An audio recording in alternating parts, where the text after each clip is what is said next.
Thanks a million, Mary. I'll just start off by saying thanks for the opportunity to come and present some of the findings from my Nuffield. And it was probably one of the most difficult Nuffields. Sometimes words get lost in translation, and I'll touch base on that once or twice today. But in America, regenerative agriculture has been shortened down to RA. And over here, I told Gabriel we'll stick with regenerative agriculture.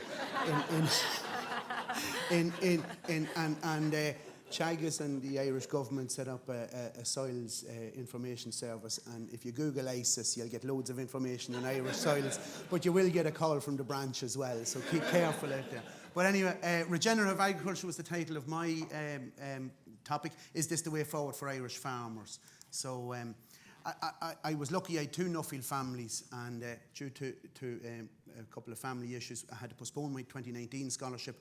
So I ended up with this group of Irish saints and scholars in Tangalooma Beach, just off the coast of Australia, Brisbane, Australia, in 2020.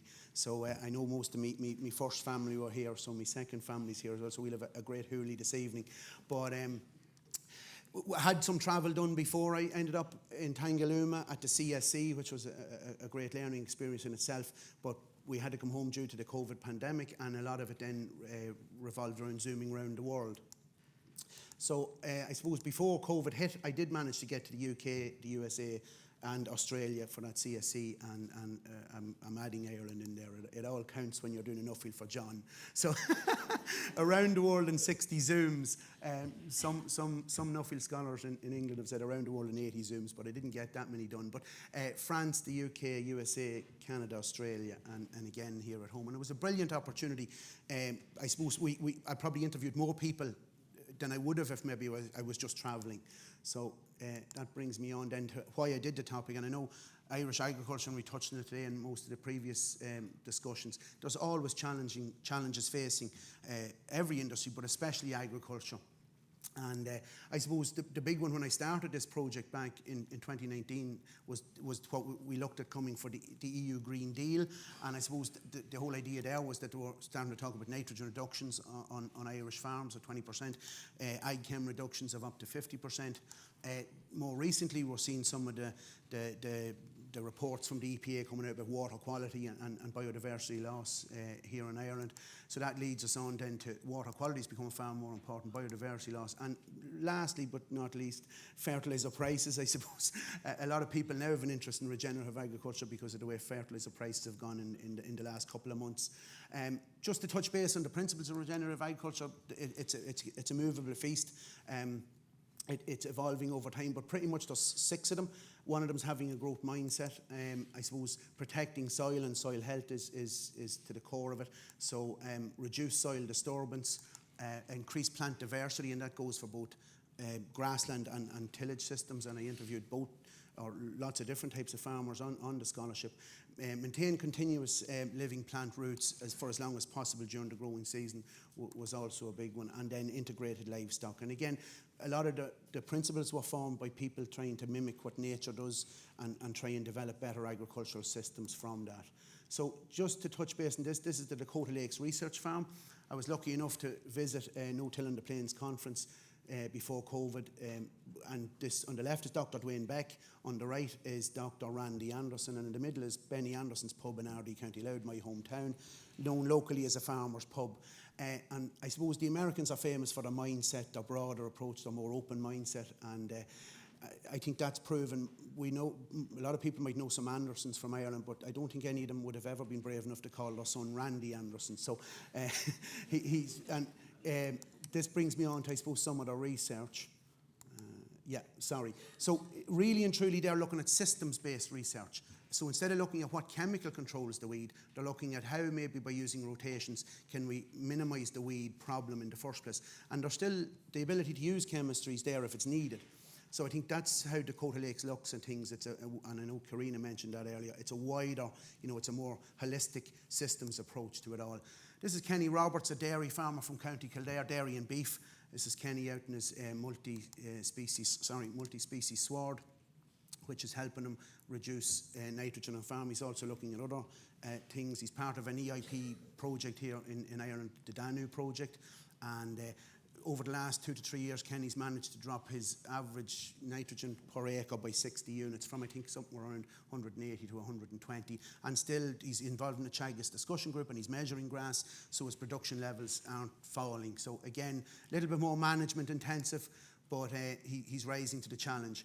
Johnny Green, a tillage and beef farmer from County Kildare. This is Johnny, a picture taken about 3 weeks ago, standing in one of his cover crops sown after a winter cereal.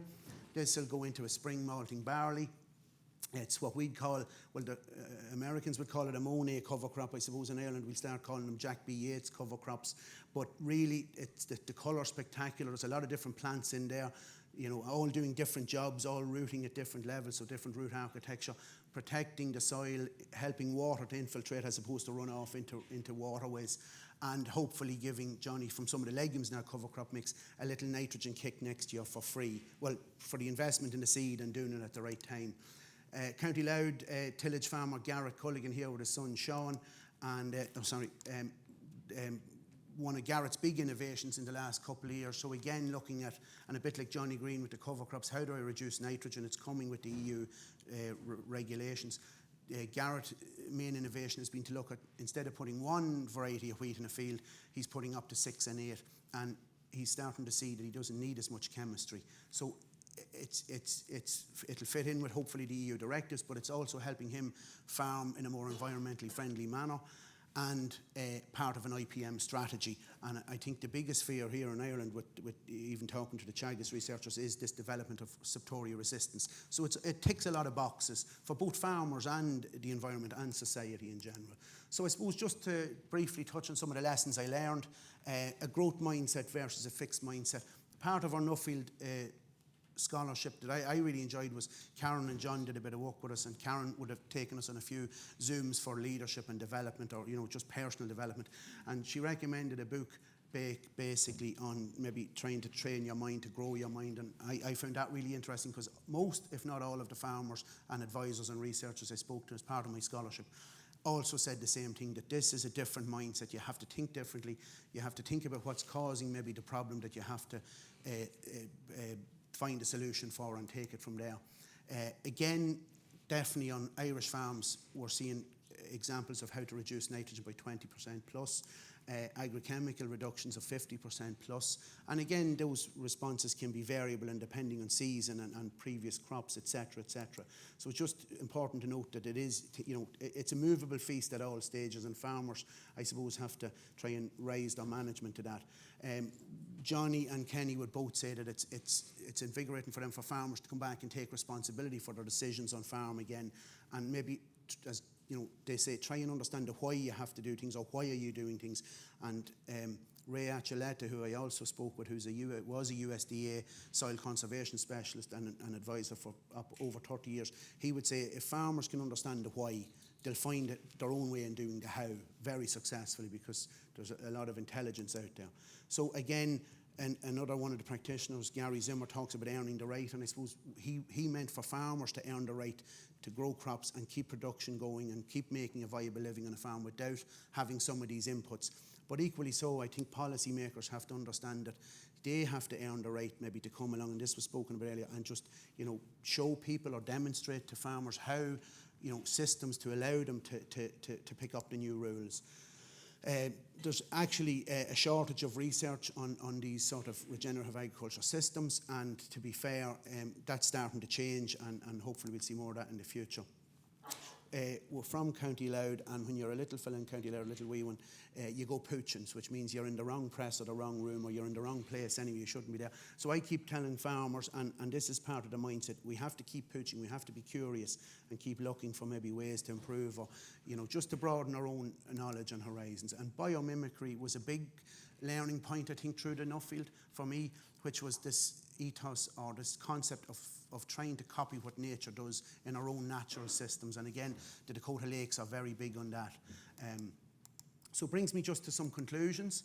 Regenerative agriculture principles can definitely help, I think, us achieve some of these targets under the new Green Deal, and the pressures that's coming from some of the climate and the environment angles. It's possible to farm profitably with lower levels of some of these inputs, and we've seen that successfully done on quite intensive Irish farms. Farmer mindset seems to be vital, and it plays a big role in getting initially on that starting block. Farmer to farmer knowledge sharing seems to be so vital in this area especially, and I think again it's the fact that farmers are picking up maybe the whys and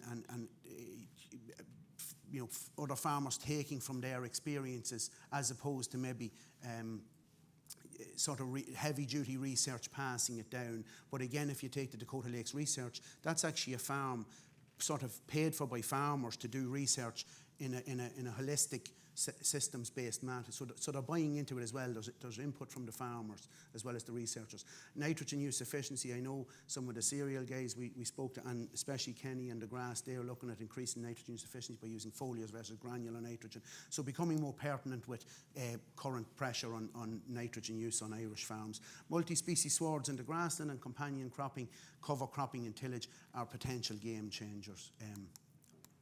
That brings me to some recommendations. More systems-based research is needed. Incentivise farmers for peer-to-peer knowledge sharing, and that's starting to happen in some other countries, and it's actually starting to happen a little bit here.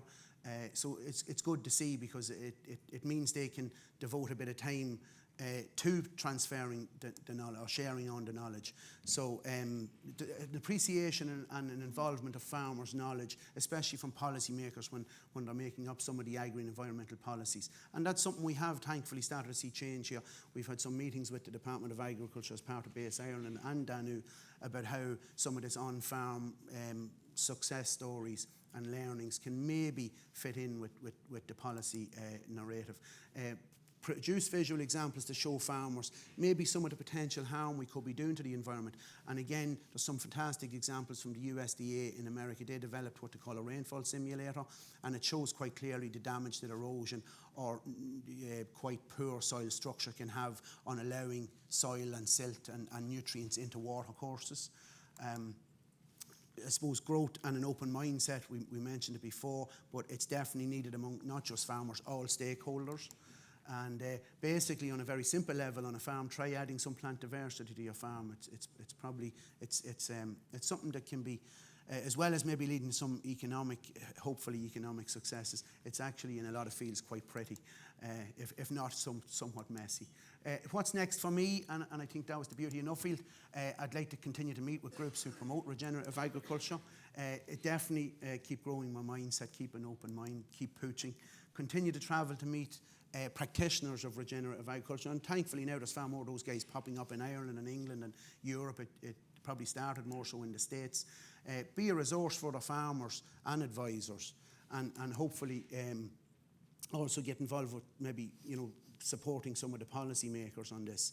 So it's basically we're encouraging some of the farmers, and the farmers themselves are trying to now start to meet with consumer groups and environmentalists. Get everyone into one room and have the chat, and sort of barriers be broken down, and maybe we discover, which is what we're seeing, that most of us are on the one page.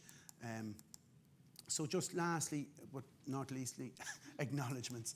My own family, so I suppose my wife Anne-Marie and 4 kids, James, Anya, Connor and Harry, and without them the farm wouldn't have stayed farming. And they were a great support to me. My youngest son, Harry, tells me that it's not my Nuffield, it's Mammy's Nuffield. So in fairness, I was very good at walking around the room thinking, remember this, and going through pages of notes, but Anne-Marie was doing the typing. So Nuffield family. I had 2 of them, and then I suppose you had the Mammies and Daddies. So Karen Brosnan and John Tyrrell. In fairness, only for yous. I probably still wouldn't be here today. Bruce Thompson said this is the Nuffield that shouldn't be or shouldn't have happened. So we got there in the end. I'd like to say a special thanks to Johnny Butterley. He was my mentor from the start. And Johnny would tell you that he didn't give me much advice, but that's typical for a loud farmer, to say very little. To say very little. But and you heard him already today, when they do say something, it counts. It carries weight. But Johnny told me, just don't do a Nuffield, do your Nuffield. And it was invaluable, and it really touched a wee nerve with me. All my interviewees, and so many people gave freely of their time and their knowledge, and as well as sharing their successes, the real, the honesty to share the failures, I think was where the biggest learnings were coming from. I'd like to finish up by just before I thank the sponsors, one of the best bits of advice I got in Nuffield was we were on the CSC, and Win Owen, who I didn't know was coming here today, but he's down there beside Johnny, Win Owen gave us a great answer to a lot of questions, and as well as helping me with farming and Nuffield and things like that, it helped me deal with better, definitely deal better, and Anne-Marie will be here tonight, she'll back me up on this, because she used to have to tell me that they were the kids, I was the adult. But it definitely helped me deal better with 3 teenagers and a teenager. Wynn's answer is, it depends. So that's bringing me to say to the sponsors, Goramila might give Golair, only for the sponsors, I wouldn't have had the opportunity to do this Nuffield, and I'd just like to say thanks a million for that. Thanks a million to me, as I said, my 2019 original wee family and my 2020 family. So I'm happy to take any questions, but thank you.